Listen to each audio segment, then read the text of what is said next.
The bowling invitation. The day was finally settling down, its bright noises softening into the gentle hum of evening. For a particular gentleman, whom we shall call Greg. Yes, Greg. Tonight, Greg found his thoughts drifting to an upcoming social engagement. An invitation. An invitation that, for some reason, filled him with a peculiar mix of dread and suspicion. Greg had friends, you see. Good friends, mostly.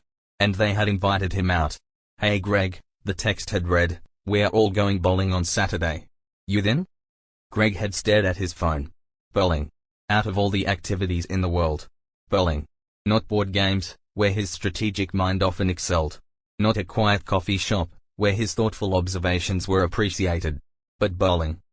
Now, Greg was, by his own objective assessment, not a natural bowler.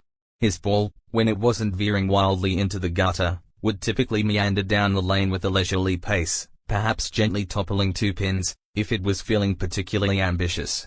Strikes were mythical creatures in his bowling universe. Spares were whispered legends. And his friends knew this. Oh, they knew. They had seen him bowl.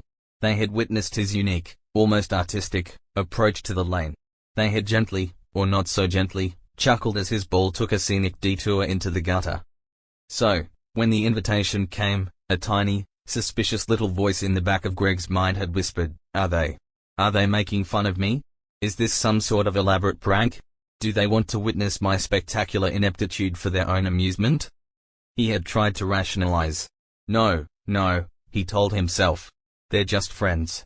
They genuinely enjoy bowling. It's a casual outing. But then, the insidious thought would creep back, but they know. They know. The image of his ball slowly, majestically veering right into the gutter, while his friends tried to suppress their laughter, would flash before his eyes. Honestly, the sheer paranoia of social gatherings. It's truly exhausting.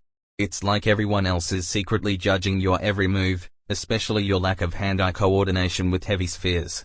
Not me, of course. Greg. My very self-conscious friend, Greg. He had considered making an excuse. Sudden allergy to bowling shoe rental germs. Unexpected, urgent commitment to watch paint dry. But he knew his friends. They were persistent. And a suspiciously vague excuse would only lead to more gentle probing. So, he had agreed. A reluctant yeah, sure, sounds fun. The word fun tasted a bit like ash in his mouth. Now, as the day approached, the anticipation wasn't of friendly competition, but of impending, public, bowling-related humiliation. He pictured the scene. The brightly lit alley. The slippery shoes. The heavy ball, defying his every attempt at control. The pins, standing there, smugly upright, mocking his futile attempts to knock them down.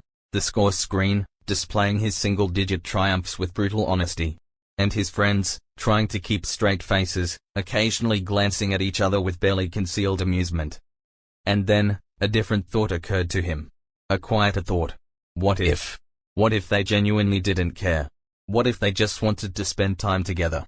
What if his bowling score was, in the grand scheme of friendship, utterly irrelevant?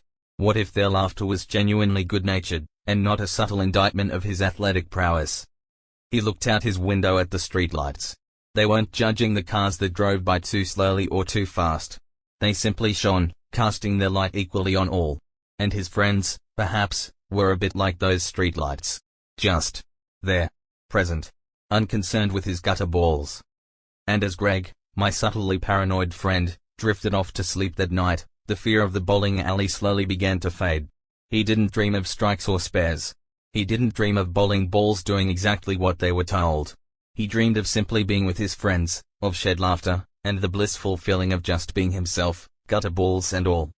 So, if you ever find yourself overthinking a social invitation, convinced that others are secretly judging your abilities or your quirks, remember Greg.